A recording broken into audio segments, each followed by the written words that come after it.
2 minutes until showtime.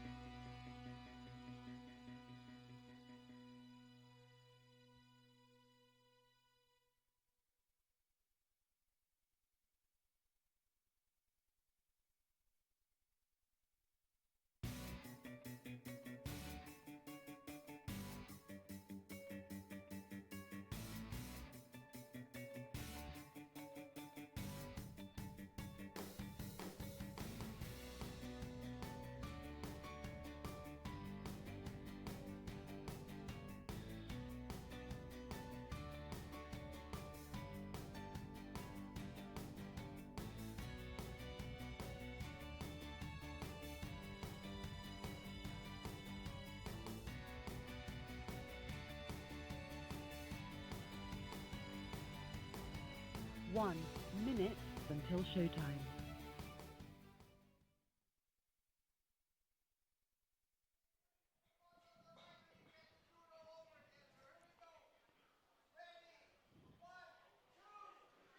Whoa! Yay. Hey. 99.9. We got to break 100 at least. Come on. One more shot. One more time. What? Okay. Yeah! Oh! Yay. All right. 101's about as good as we're Yeah, going to get that's today. good. Yeah, that's really good. We'll be all right.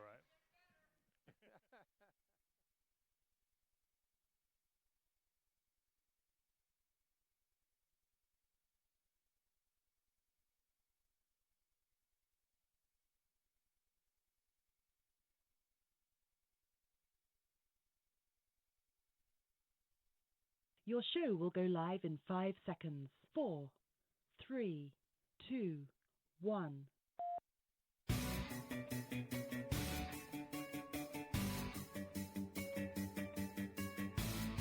Now, from the world's most famous beach, from where beach racing began, it's the Legends of Racing radio show.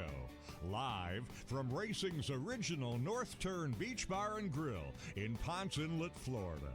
The Legends of Racing radio show. And your host, Buzz McKim. And co-host, Rich Combs. All righty. Thank you, everybody. Wow, what a nice crowd today. This is great. They must be in the spring spirit, I suppose, you know. Well, you know, it's such a nice day, and here we are at North Turn. Historic, nice beach, nice weather. I'm surprised we got anybody in. Yeah. I'm surprised they're not listening to this on the radio or watching on TV. Uh-huh. So I'm surprised. Thank all of you for coming. It's a great day. Oh, yeah, super day. And we got a great guest today, too. You know, our normal co-host, Gary Keller, he went to Ohio for the summer. He'll be back in October. Wanted to go hang out with his grandkids and take care of some business. So in the meantime, we've got Rich Combs, which doing a fantastic job. Yeah.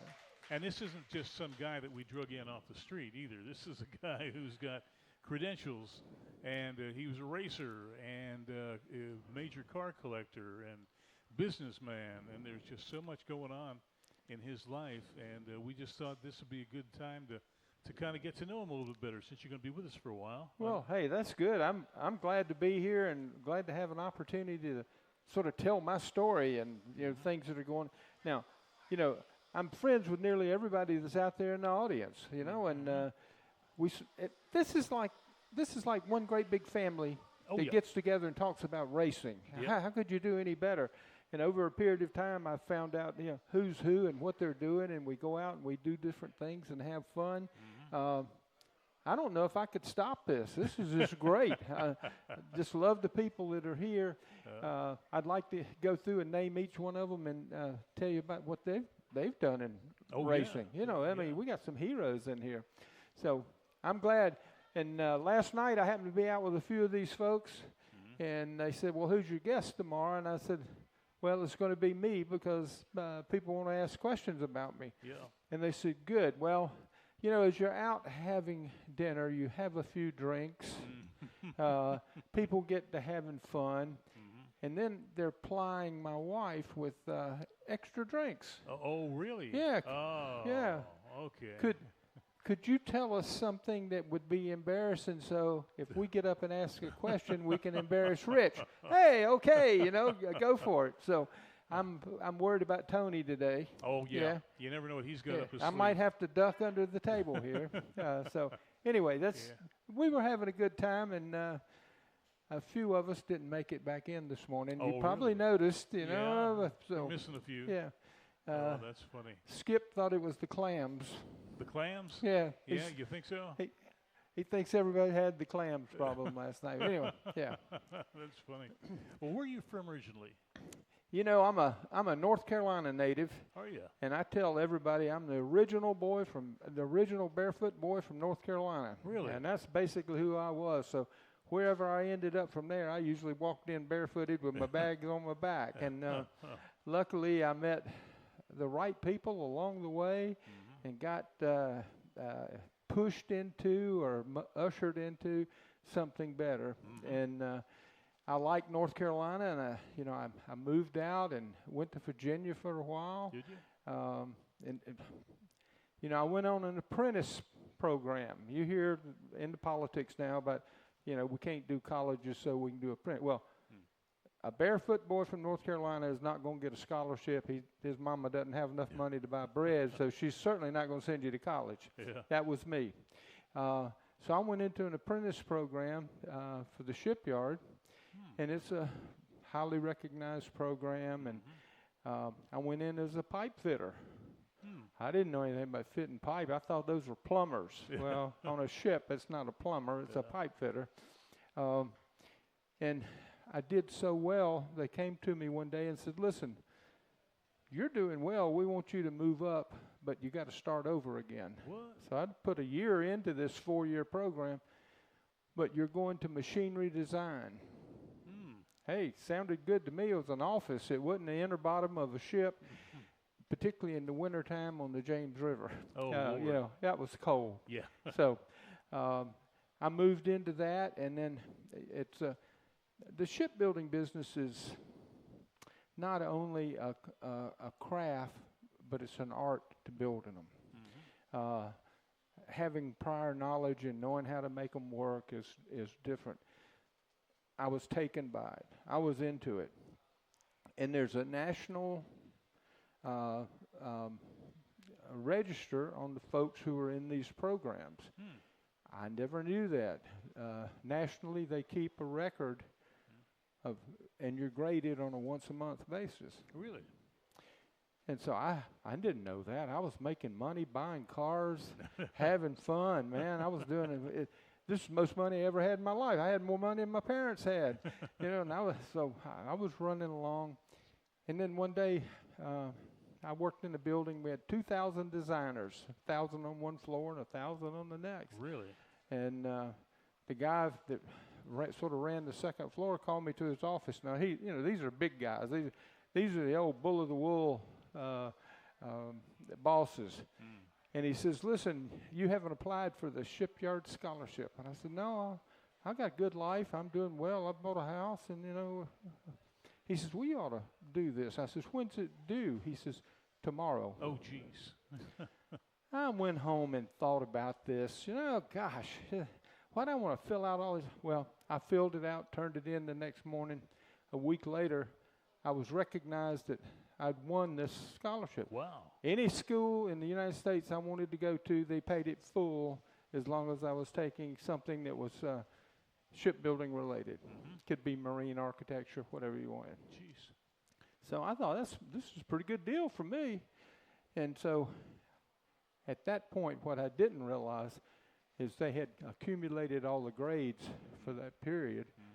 And I'd gotten the highest grades for 4 years in that trade nationally. Really? So wow. The guy that was my overall boss, he couldn't let that go. Yeah. He wanted one of his boys. And so that's how I got where I was going. They sent me to school, full ticket. I had to work for them 13 weeks in the summer, and they gave me 2 weeks vacation. Wow. Nice. So it was a really nice package, and that's how I got sort of running around. At the time, I got through with college and the whole bit. they had a program that I didn't particularly like, and read about it in Newsweek. How do you fund ships? You know, prior to my time, it was cost plus. Oh, really? Yeah. So if you ran the cost up, guess what? The income to the shipyard was more. Well, the Navy says we're not going to do that. You're going to bid this, and you're going to live with it.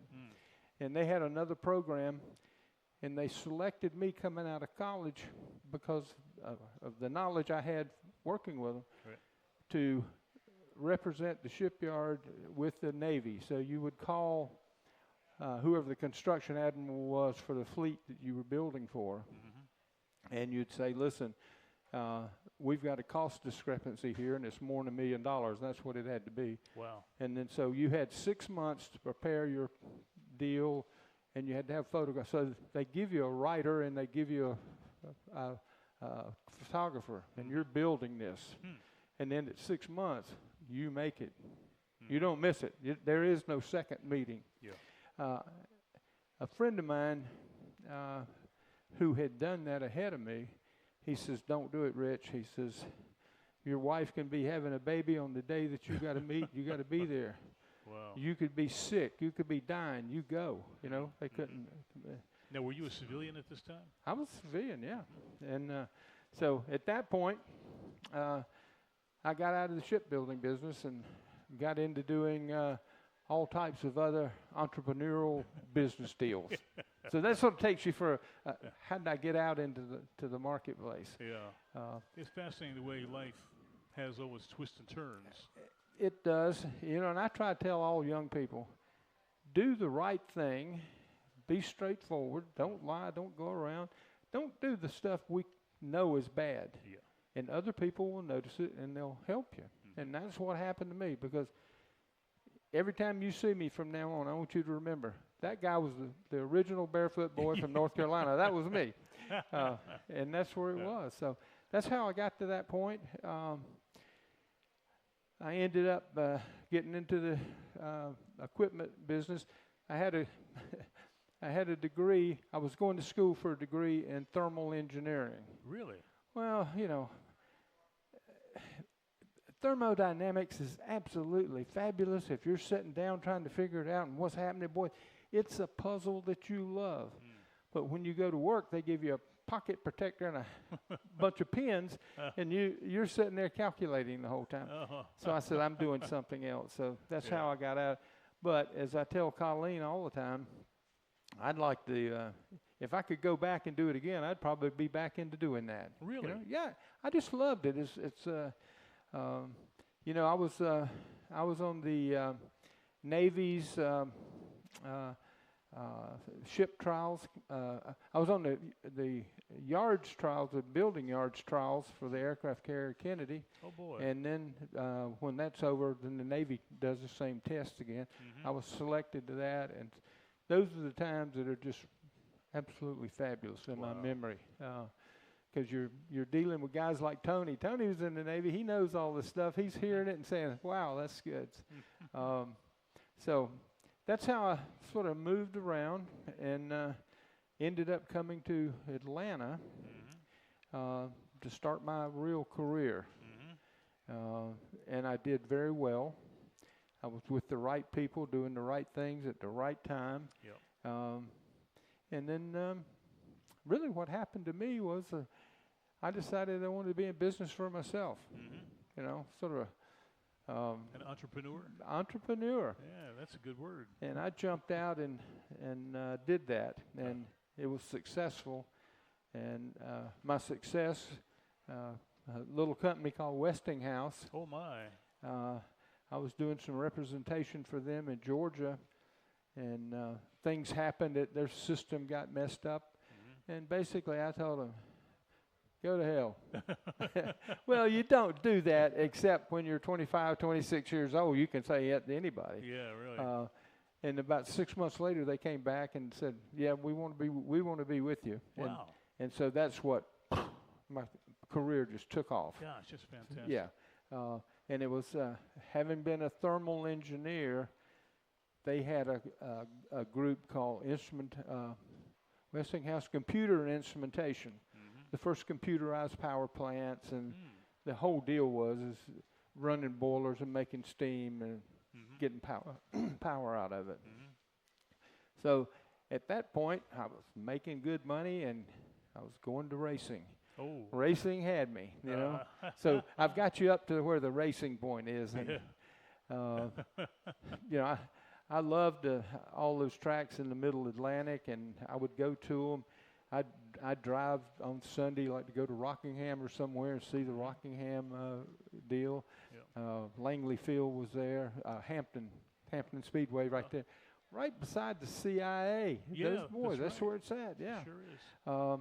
And I enjoyed that stuff. I mean, it's absolutely wonderful. And to give you a time reference, that was a 65 forward time reference.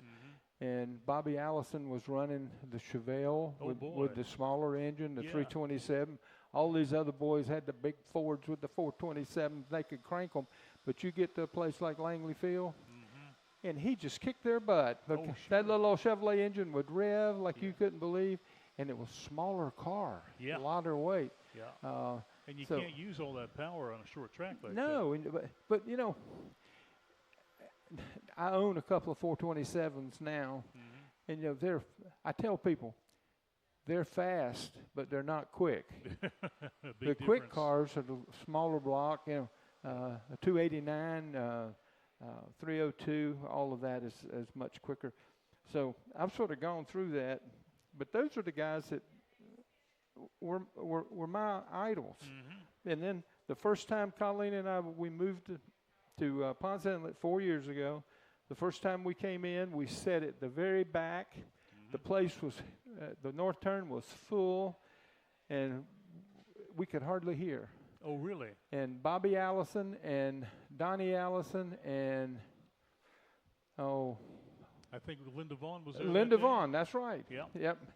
And you were asking for questions from the audience, and I sent a question up, and he says, Rich from Atlanta wants to know this or something, you know. And I was asking him about the Chevelles. Yeah. And that's that car's sort of gone lost in the history of NASCAR. Right. That's a great little car. Yeah, oh, man. And so that was my first connection to this show. I'll be darned. Yeah. And once I got here, I kept coming back. Yeah, well, we're sure thankful that you have been coming back.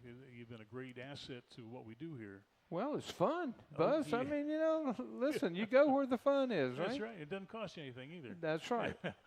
Well. Oh, really? Well, it all depends on I mean, you spend what you want to spend. Yeah. Yeah. Well, that's it. But, you know, where else in the world could you go and have a building like this with people like this, with an ocean like that, a scene, the wind's blowing nicely, the sun's shining? Yeah. And you and I can sit here and laugh about my mistakes. And I haven't told you about the mistakes yet. I'm just telling you about the good stuff. That's good. Well, we're going to take a quick break. We'll be right back with Rich Combs, everybody.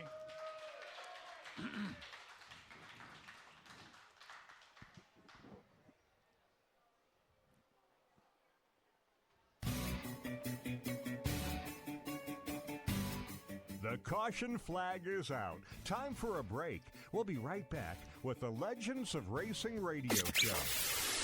At Beach Boys Embroidery and Tees, it's all about making you happy. Beach Boys Embroidery can customize your athletic golf apparel, caps, hats, badges, buttons, magnets, backpacks, bags, totes, clocks, watches, and of course, T-shirts. Sure, they're at 2033 South Ridgewood Avenue in South Daytona, and they're waiting for you to call now. 386-255-5880. Beach Boys Embroidery and Tees. Let Aloha Marine get you on the water with huge discounts on great brands like Bayliner, Carolina Skiff, Hurricane, Key West, and Regal. Pay as little as $169 a month with 10% down and approved credit. Don't wait. Get to Aloha Marine, 1700 North Nova Road, Holly Hill, Monday through Saturday. 47 years and always better than boat show prices.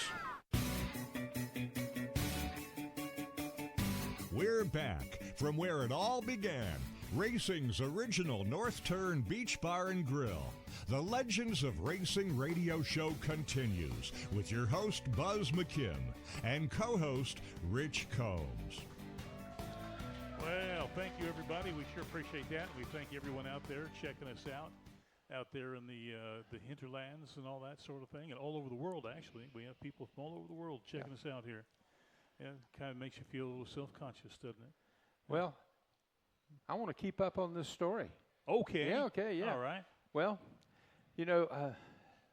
having gone to see all this racing, and I was in high school, they opened a little racetrack, dirt track, at Carolina Beach. It's called Carolina Beach Speedway. Mm-hmm. It was not a good track.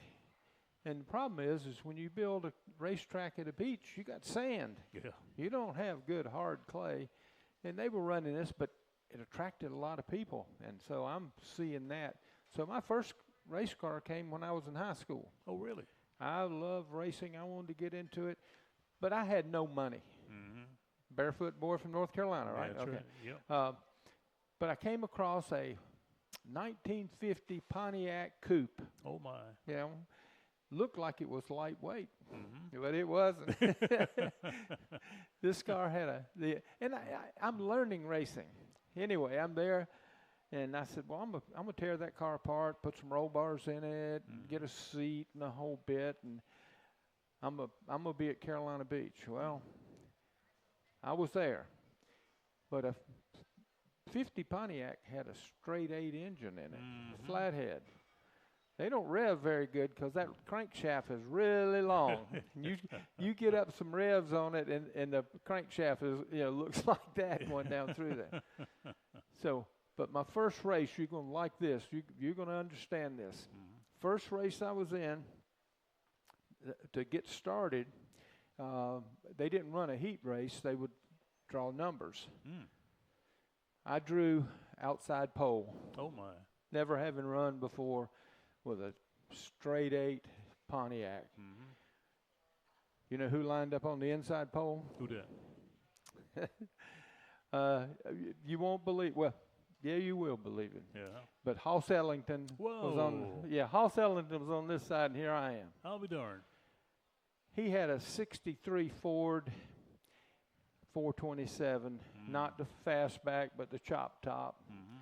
And he was in this, and Hoss run a big business, Ellington Installation. He had money to spend. He had a crew. Mm-hmm. He even brought his car to the track on a box truck. You remember when they used to do that type of stuff? Yeah, that's a big deal. Yeah.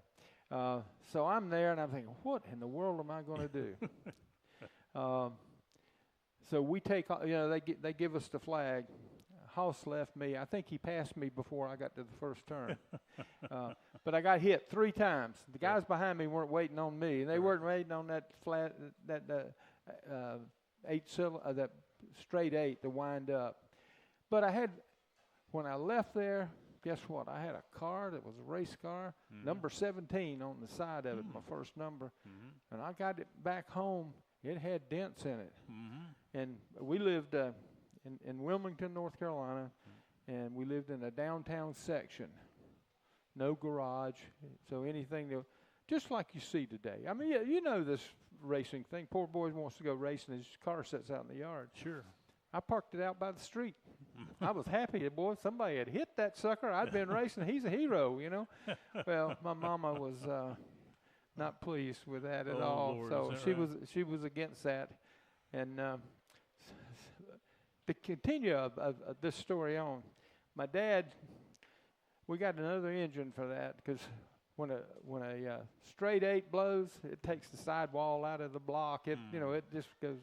We got another engine and put in it, but we didn't have time to run that. So he says he had a 55 Ford, and he says, "Look, we're gonna pull this down to the racetrack, but we're not gonna go down the main road. We're gonna go on the back roads."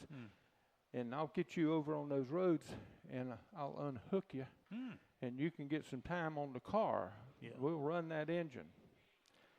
Well, he took off in the 55 Ford. It was a 6-cylinder, little old lightweight thing. He was hitting it on down the road. I was behind him.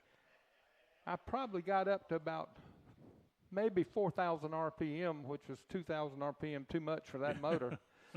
that sucker came apart on the highway. Oh, So man. I wrecked my first race car on the highways.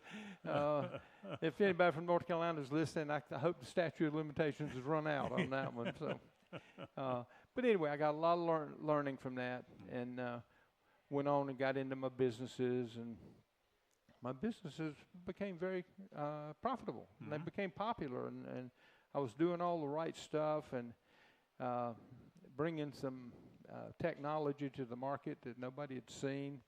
And it wasn't my technology. I found the technology, and the folks who were putting it out there, they couldn't get it to work. And so they had it in a Coca-Cola plant in Atlanta, the Atlanta syrup plant. And they put this ultraviolet sterilizer in to sterilize water that they're putting into the drinks. And prior to that, if you had potable water from the city, that was fine. But potable water from the city, the water you get out of the tap here probably has 800 to 900 colonies per 100 milliliters. It's right meaty, but you can't see it. But you need it for digestion and the whole bit. But they wanted to get that out. And so I saw this piece of equipment, and I was in there for something else. And I saw this piece of equipment. I asked the guy, I said, what is it? It was big and shiny and polished and 304 stainless steel. And I thought it was impressive. And so I sent the company that built this. They were in California. I sent them a note saying, listen, I've looked at your equipment. I'd like to represent you in this, and I think we might be able to fix that. They sent me a note back, and this is exactly what it said. If you're so damn smart, get in there and fix it. So I took that as an application. I'm working for you now. Let's go in. Having been a mechanical engineering guy, I'm not afraid to take anything apart, you know. So I just went in and took it apart. And what I found was an electronic control board that they had built themselves in their factory. And it goes in and locks in. It's hard to get to. Well, if you're going to take it apart, you got to take everything out. So I pulled that card out, turned it over. I saw where they had mistakes on the back of the card. They always look at, and they'd been sending the guy back and forth from California down there, but he never pulled it out and looked at it. I'll be darned. Took it back to my shop, and I hand rewired it in my shop. Put it back in. It worked like a champ. And so Coca-Cola says, let's do a test. So we did a 30-day test, 3 tests a day, to see if there was any bacteria coming through. We wiped it all out. Is that right? So then Coca-Cola says, you want to sell some of these to us? I said, yes, sir, I sure do. And so at that point, they were running me all over the United States, sizing and picking up, and then coming back and starting up this equipment. Man, I was busy. I was hiring people and the whole bit, and that's how I made money. And then Anheuser-Busch heard about it. We did every Anheuser-Busch plant. That's amazing. Rolling Rock, all of these people. So that's where I ended up making enough money I could afford a real race car. That's what I'm getting to. Okay. You know? Yeah, okay. And so at that point, I said, I'm going to get into this. SCCA was running strong out of Road, Atlanta, and they had a new spec product, pretty much like what NASCAR's doing now. And I bought one of those. And the former national champion, his car was in just outside of Nashville. And I went to Nashville to buy that car and bought it, and then started running it, and had good success with it. But once again, I didn't have racing help. I didn't, you know, it was me and maybe one other guy. Right, and this is road racing you're doing Road now, racing, right? yeah. And the car was about it was about 1,100 pounds and would do maybe 120 miles an hour, but boy, that's fast. When you're going left, right, uphill, downhill, you know, you're shifting. So that was a good exposure. And so I thought I was getting really good. You know how it is when you get successful, you think you're good. You know, I said, well, hell, I can move up. I get a faster car. So I bought a English car, or an English design car, a Sports 2000, which was a even lighter weight body with even a lighter weight frame. But it had a 4-cylinder Ford in it that, you know, we could put out 150 to 200 horsepower.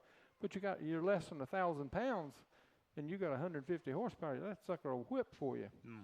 Enjoyed that car, ran that. I made the national.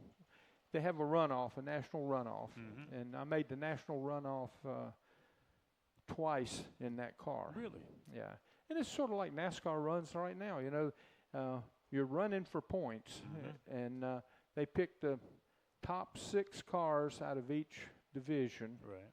and they put those in a national runoff, and you compete with everybody across the country. So I made that twice, and that was good. And then Carroll Shelby came along. Wow. Carroll Shelby says, we're going to do the same thing, but we're going to put you in a Shelby Can-Am.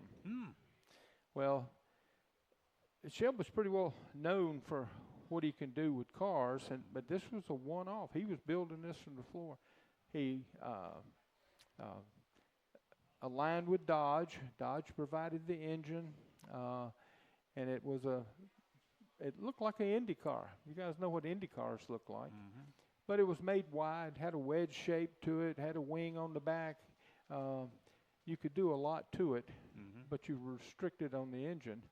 And that car would run 160 miles an hour. So, Really? So, you know, I'm jumping up in speed, Right. but I'm not getting any better. Believe me. You know, I should have spent more time down at a lower level and worked my way up. Can you hold that for a minute? We Yes, got a quick sir. break. We'll be right back with Rich Combs just when the story's getting good. Yeah.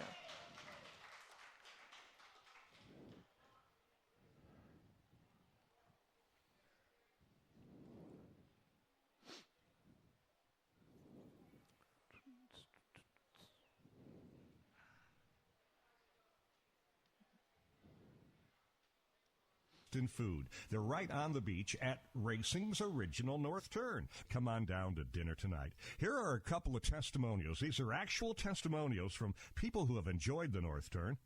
Been there many times, always great food and drinks, great location on the beach. And another, what a great experience. It's my new favorite restaurant in the Daytona Beach area, Racing's Original North Turn on South Atlantic Avenue. That's A1A in Ponce Inlet, about 3.2 miles south of the Dunlawton Bridge and A1A intersection. It's Racing's Original North Turn, a restaurant, museum, bar, gift shop, live music. That's Racing's North Turn. Racing's Original North Turn has been voted by you Best Beach Bar Top 10 year after year after year.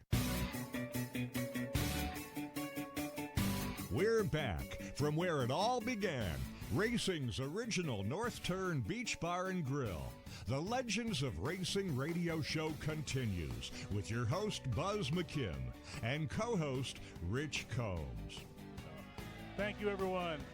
We sure appreciate that. And this segment's being brought to you locally by the Daytona Flea and Farmers Market, voted one of the top 5 markets in the country by USA Weekend. And visit our Shop Now network and our Shop Now at Daytona Flea and Farmers Market Facebook page for the latest in vendor tours, and also being brought to you by the Staples on International Speedway Boulevard. Anything you need for the office, they can hook you up. It's your one-stop shop. And if you want to check us out on the internet, go to YouTube Live, and there we are. So you can check out any one of our 300 and some odd shows that we've done so far, or you can check out what's going on today, YouTube Live, okay? Tony, how are you? Yeah. What you got Tony. for us? I'm doing good. Well, Rich, you've already mentioned Hoss Ellington, Carroll Shelby. Are there other folks you've run into either in racing or collecting or car building, drivers that stick in your mind? Absolutely. What I didn't tell you about Carolina Beach Speedway, not only did Hoss Ellington get his start there and then run NASCAR later, and Buzz has probably got a good history on him, but there was a guy named Richard Brickhouse started at the same time at the same place. Yep. Richard Brickhouse won the Talladega 500, Yep. if you remember that. Very first one back in '69 when the drivers went on strike, and Brickhouse he said, I'll go ahead and run it. Yeah. What the heck, you know? And when he was running against me, he had a 57 Ford two-door red.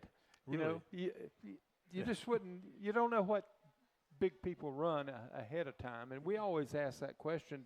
Well, what was your car before? You know, well, I had a '39 Ford or something. But I remember Richard Brickhouse's car. I mean, and we had another driver, and I mentioned it as you this sometime before. We had a younger guy named Jackie Rogers who ran in that crowd. Yep.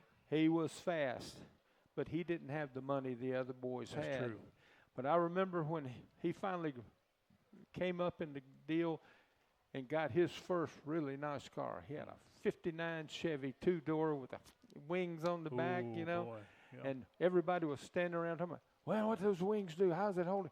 Well, on that sandy Carolina Beach Speedway, it didn't help him a bit in the world. But anyway, that was the start. I had those stars, those people that were there.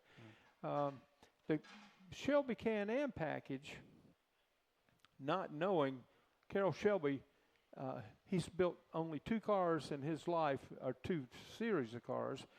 Everything else has been somebody else's build, Ford or Dodge, and then he's altered it and made it faster and bigger engines and scoops and the whole bit. But the 2 cars he's built, one is a Shelby Can-Am, which 70 examples of that were built. I have one now, and most of you guys have seen that in my garage. And then he built the Series 1000, is that, or Series 3000, whatever the modern Cobra, whatever that. Oh, yeah. So those are the only 2 he's built, and both of those went away, but he was still building. And along the way, we got to spend a lot of time with Carroll Shelby, which is a fun thing to do. He's not going to talk much racing to you, but he's got a line of trash he can talk to you, and you can have fun being with him. He made some pretty good chili, too. Yeah. Matter of fact, he had a chili cook-off out in whatever that Texas town is. We were racing. We were doing the Dallas Grand Prix. Uh-huh. And Shelby's place is maybe, I don't know, 50 miles from there. And he invites all the drivers and all the crews, and we go to his place, and he has a chili cook-off. Oh, boy. Fun time to be had. The big thing that I think everybody remembers is he had some 2x8s, and he had lanes like, you know, you were doing horse racing on a game. And he had these little the armadillos. Oh. And so what you would do, and they take the drivers out there, and there would be about eight of these stages, you know. You'd get your armadillo, and you'd put him down on the thing. And, of course, you're trying to beat the other drivers, right? Right. So the big thing was to blow on their butt. So you got all the drivers, you know, on an armadillo. Thank God there's no pictures of that I know about. Okay. That would be embarrassing. Yeah. But that was, and of course he had the number of cars he had was phenomenal there.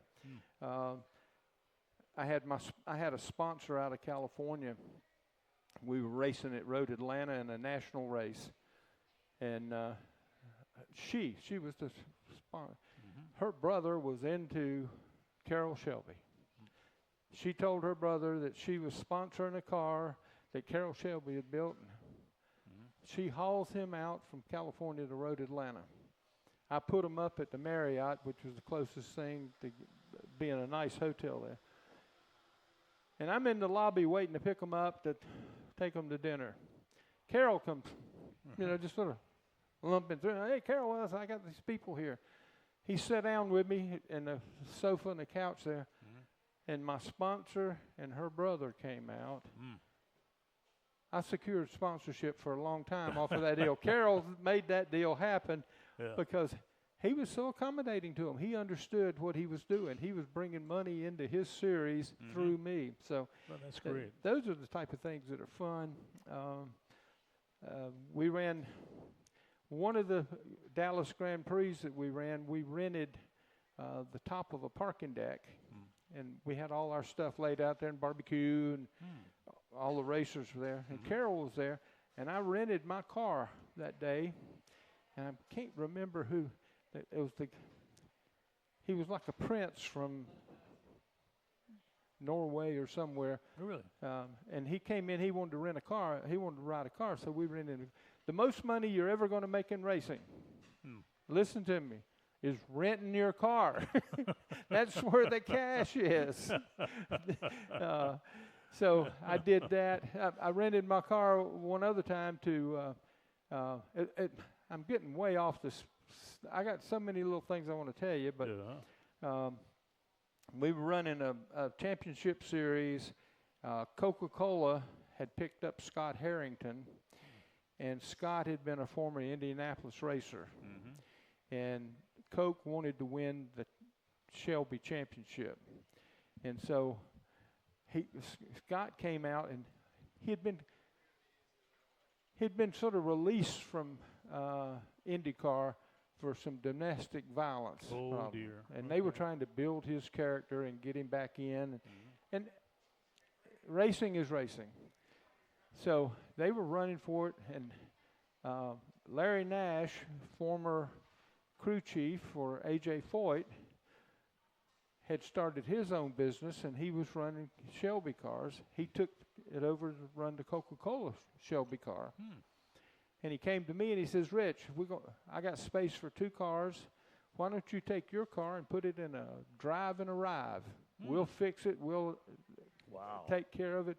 You just show up at the track and God, after so many years of turning wrenches and driving through the night and having a trailer, and man, that was good. The good part was I had a true Indianapolis driver on the team I'm on. Right. I got to practice with him, Scott Harrington. And then as we went along in that, Scott wrecked the car.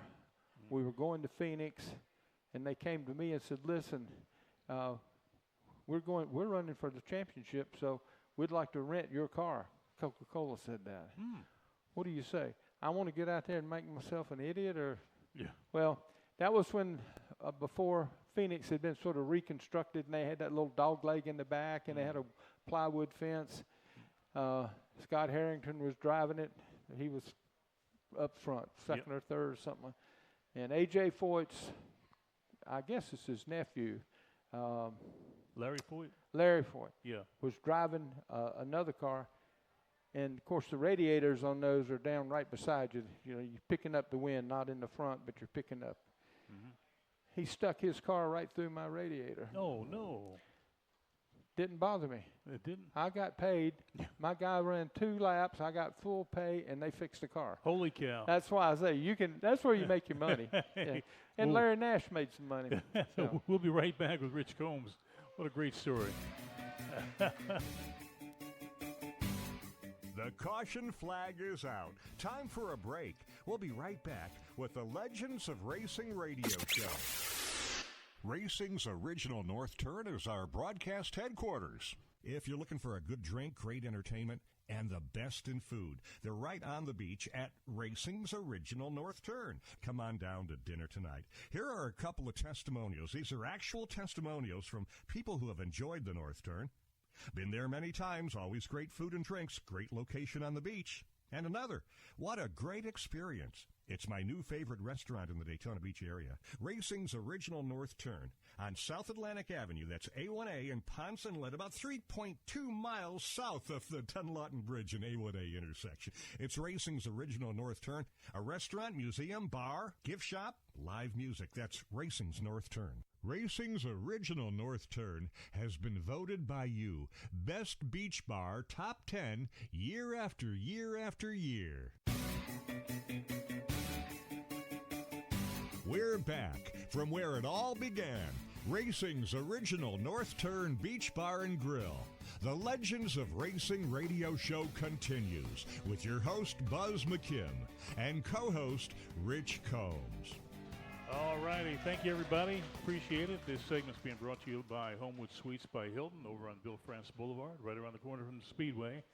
Got great breakfast and great happy hour, and each room is a suite, and it's a real fancy place, and they're real nice people. So have anybody coming to town, you want to hook them up with a really, really super-duper place. It's Homewood Suites by Hilton. And we've got Larry here. Larry. Hi, guys. Hey, Larry. Hey. Hey, Rich. Hey. Great show, by the way. Learned a lot of things about you that I didn't know. It's very cool. I know that you feel like you were pretty lucky a lot of places, but you had the fortitude to make your luck work. So that's pretty commendable to yourself. 17, you said, was the first number that you had on a race car. Was there any significance to that number? Yes, there was, and you're going to love this. If you're an independent racer and you're trying to put numbers on a car, you want the one, none of them are the curve. You want them with all the square lines. That's why that number was picked. That's very cool. Or you never get thought of Buzz. Buzz can paint it on there. The other thing I'd like to know is, what do you feel is your biggest accomplishment in racing? I know you had a lot of accomplishments in life, but what do you think racing-wise was your biggest accomplishment?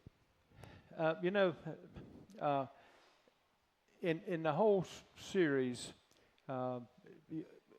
when you're a road racer, you qualify as an amateur, then you qualify as a regional racer, meaning you can run races within your region, and they watch you, see if you can make it. And then you can go to a national racer, and then you can go to a pro racer. Well, I made it through that whole step. I sort of ended my racing career with a pro racing license. So I could pretty much go anywhere and race. You just throw it out there. So, that was big. In the time I was running the Can-Ams, I won 2 national races. Really? And that means anybody can show up to run that. Only the best racers can do it. I run one at Atlanta Motorsports, not Atlanta, it's what we call the Atlanta NASCAR track. Yeah. And they actually had a road course in there, and I don't think very many people knew about that. No. Well, that was sort of hometown for me. I could run that, and the old Atlanta configuration, the front stretch was up on the back of the track, and it was very high, and the other part was, so you actually had a elevation change in that. And so before they changed that, they put in a road course, and as you were coming into what would then been turn 1, they put a road in, and it came down and went around. It was tricky. But I realized I could go through there. My car would just flat go through there. So probably what it is, I messed up on the setup, and it worked. So the day we were running there, I qualified on the pole, which is good. But then when you get to that point, you're coming along and you've got to turn in. The car lightens up. You're going downhill. You've got a couple of turns before you come back in and turn 2. And I could just let that car rip. And that's how I won that race there. Is that right? Then I ran another one at Roebling Road, which is up near Savannah, Pooler, Georgia, and won one there. Now, I qualified the Can-Am car 2 or 3 times. I can't for the national championship. I was nowhere close. And I'll get back to Tony's questions. Who did you meet? The Can-Am racing, because of the Shelby connection, because of the car he built, I mean, it's an Indy car. That's what it is. All the configuration, the way it's put together.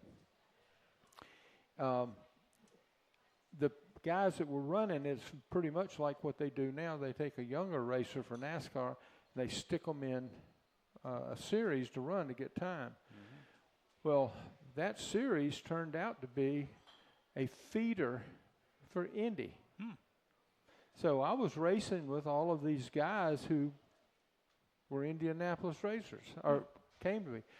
I think I've got 6 of them counted now who came from our series, went into Indy. Wow. Yeah. Scott Harrington had already been there, but guys like Memo Gidley and Richie Hearn, he was big, in IndyCar there for a couple of years. Sam Smith. Oh, sure. Sam, he's got his own crew now. Yeah. But all of these guys were there. I was racing with them. And people say, well, did you ever think you were going to be a big-time racer? No, I didn't. I didn't have the money, the time, or the effort. And quite honestly, I like my business better than I like racing. Is that right? Yeah. But what I wanted to prove, and what I think I've proven, is I can be competitive with those guys. I don't care what you're running for in the world. if you're competitive with the best, you're happy. That's right. And that's where I was. So for Larry, that's what I think was good. Now this is really good, really good. Now you had kind of a butt. You kind of got your butt beat at Road Atlanta one time, didn't you? Didn't you have a little Gilhooly? Well, yeah, I did. And I share this with some people, and that's we were in a national championship, had my sponsor out at the time with Carroll Shelby, if you remember me telling you, he was my home track. I thought I was doing pretty good. We had like 28 cars starting. And as we go down into the first turn, everybody's trying to go through the turn at the same time. 2 cars can make it through there. 3 is chancy, but when you got 5 cars, they just scrambled. It looked like scrambled eggs in the first turn. Yeah. I was in the back of that crew. I didn't qualify good that day. I was somewhere back, probably in 20th or somewhere like that. When I got to that mess, the only thing I could do was put on the brakes. And everybody was on the track. I hit the grass on the side. Slick tires, the one thing you never want to do is hit the grass, You can do anything except hit the. So my car went in. We whipped around a couple times. I didn't hit anything, but the other cars had moved out, and so they were spread out. My sponsor's there. Her brother's there. Carroll Shelby's there. So I know this is my track. It's my home track. I can run faster than these guys from California and around. Well, I couldn't. But I knew I could catch up to them. So I got going, and all of a sudden there was like 3 cars in front of me. And I thought, I got to come around here and get back by those 3. Can you hold on to that thought for just a minute? We'll be right back with Rich Combs. Can't wait to see how this turns out.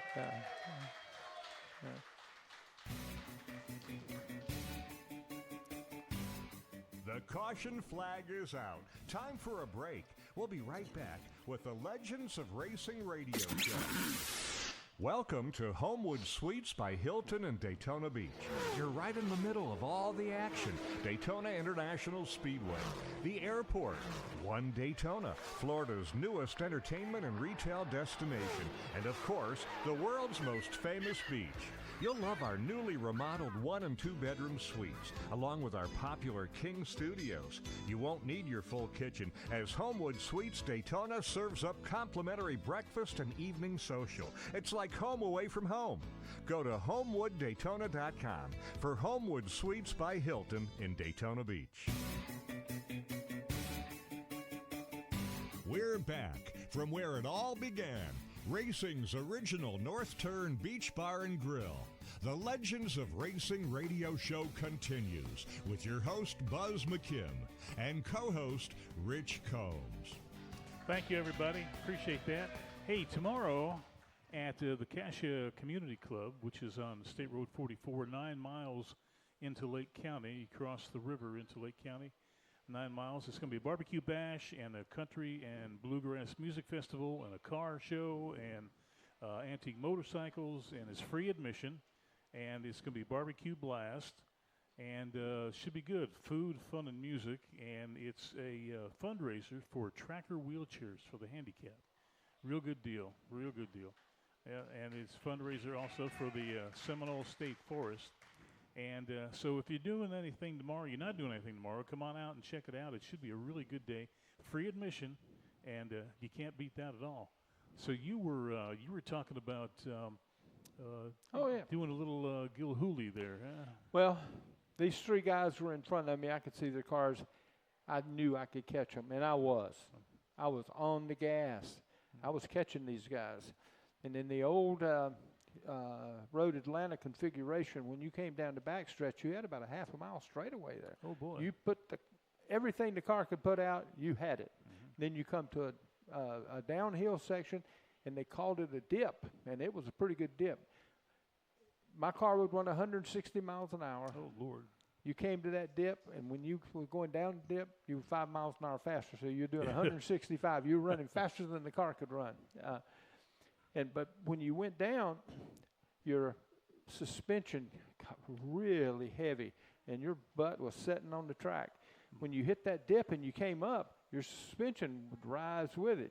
So you had a lot to deal with there in that one little area. But that's where I was going to catch them, because most guys were afraid of that dip. I wasn't afraid. I came out of the dip, coming under the bridge, and I was too fast. I got scared. I made the mistake. I let off the gas. The one thing you never do in a race car is let off the gas. You got to keep the gas going. My car spun on the other side, the downhill, from turn 9 to turn 10, downhill. And all of a sudden, it decided it wanted to flip over and over. Lord. So I'm flipping downhill. I just come off 160 miles an hour, and I end up beside the inside fence. And not like NASCAR, but in road racing, if your car is off the track, they give a little yellow flag and say, it's here, don't hit it, and you're back on it. Yeah. Well, so I get out, and I landed upright. So I get out of the car, and I'm leaning up against the fence, and two guys from Sebring come over, and they were named the Futch brothers, F-U-C-H, and sat and talked to me and took all of these pictures. Really? And then they sent them to me, and then they invited me to Sebring, so I became I became a star for having done something that nobody else has ever done. So remember now, barefoot boy from North Carolina. Also, the only guy that's ever turned over a Shelby Can-Am. So, oh, Lord. And wasn't hurt. The cars are really strong, and, I sort of looked at it like the Wendy's commercial at the time, parts is parts, if you remember that. So, that was a scary time. But it was, I don't know, it brings something out in you when you have a deal like that. It's a moment. So, did you total the car? No.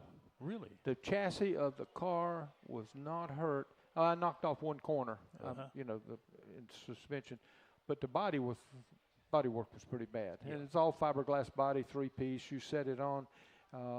Pretty much, that series is pretty much what NASCAR does today with fiberglass, set the body on, chassis separate, a spec type car. It was fun. It was absolute fun. Now the new Can-Am I have in my shop, we've changed out the Dodge all aluminum V6 for a Ford 5-liter. Oh, really? Yeah. And it's not going to run any faster because the gears determine how fast you're going to run. Yeah. But it's going to get you there a lot quicker. You ever get itchy to hop in there and just take off down the runway? Well, I have, and you get people in the other hangars who have airplanes. Hey, they don't want you doing that, so I was trying to keep out of it. So. Oh, that's funny. But that's fun. Now, I don't know if I've got you far enough along. I mean, I think you're doing fantastic. We got some folks we got to say thank you to for having this show. And we've got Danny over here on the board, the Gypsy sister, doing a great job there. And, she's a stage manager, too. She's in charge of putting all this stuff up and taking all this stuff down. And it's a heck of a job, though, and she does a real good job. You get double paycheck for that, don't you? Thank you, Danny. Yeah, and then we got Mike with the applause sign over there, old Mad Dog. There he is. Hey. Yeah. And Skip, good to see you. And Tony and Larry, thank you for what you do for us. We appreciate that. And Colleen, thank you for allowing him to be a part of what we do here. We just sure do appreciate that. Yeah. Very nice. And we got two of the long-suffering McKim women here, and two of the young sprouts, Dino and Lottie. How you doing there, kids? Yeah. And Owen, the living legends. Yeah. But heck of a deal, though. I mean, I think your story was fascinating, and I don't think we've really scratched the surface. I think we could do another hour. We can do another hour. The good part at this point, I'm glad to end because they haven't asked me any bad questions yet. Oh, that's good. I know they were putting them together, and they're probably out there now, and I can see Mike smiling. I can see Tony smiling. I can see Skip smiling. They've got something. Yeah. Yeah, so we'll have to wait and see what happens when you come back next time. Yeah, we hadn't even talked about collections and That's stuff right. Yeah, Yeah, haven't even. Now, when did you quit racing? 94. Oh, is that right? Yeah. Now you've had that car all the time. No, I 70 of them built. I owned the original chassis 24. I sold that, and then when you sell stuff, you get sentimental, and I wished I had that. I wished I hadn't have never sold that car. Everybody out here said that. Yeah. So I went and bought another one. Oh, did you really? So I got chassis 37 now. They're single seat. Fun too, aren't they? Yeah, it's just it's so much like an Indy car. If you see Indy racing, I mean, the engine sits behind you. Right. There is no drive shaft. There is no transmission. The rear end, the differential, and the transmission are put together. And of course, when you're shifting, the rods are going to the back, making those changes. Right. You can pull the side off of that gearbox and change the gears. Oh, really? Yeah. So if you're running, when I was running the S2000s or Sport 2000, I had a whole wooden box.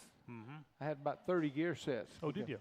You're at a point where gears make more sense than trying to get more horsepower. Yeah. 2 more horsepower ain't going to help you, but you get your gearing right, you'll walk by somebody in a hurry. And Norm knows this too. You draw. He's world champion kart racer there. That's right. Yeah. You draw your sawtooth charts based on where can you take your revs to, and where's it drop off to, and how do you pick it up and try to keep your revs up. And it's all in the gearbox. So sounds too confusing to me. Well, I learned something from having a 50 Pontiac. 50 Pontiac, that's right. Yeah, and hey, how about Rich Combs, everybody? Wasn't this great? We'll have to do this again sometime. We thank everyone for being here, everyone out there checking us out. Join us next week. We'll have some more cool stuff for you, okay? Good deal. The Legends of Racing radio show originates live from the very spot where beach racing began. Racing's original North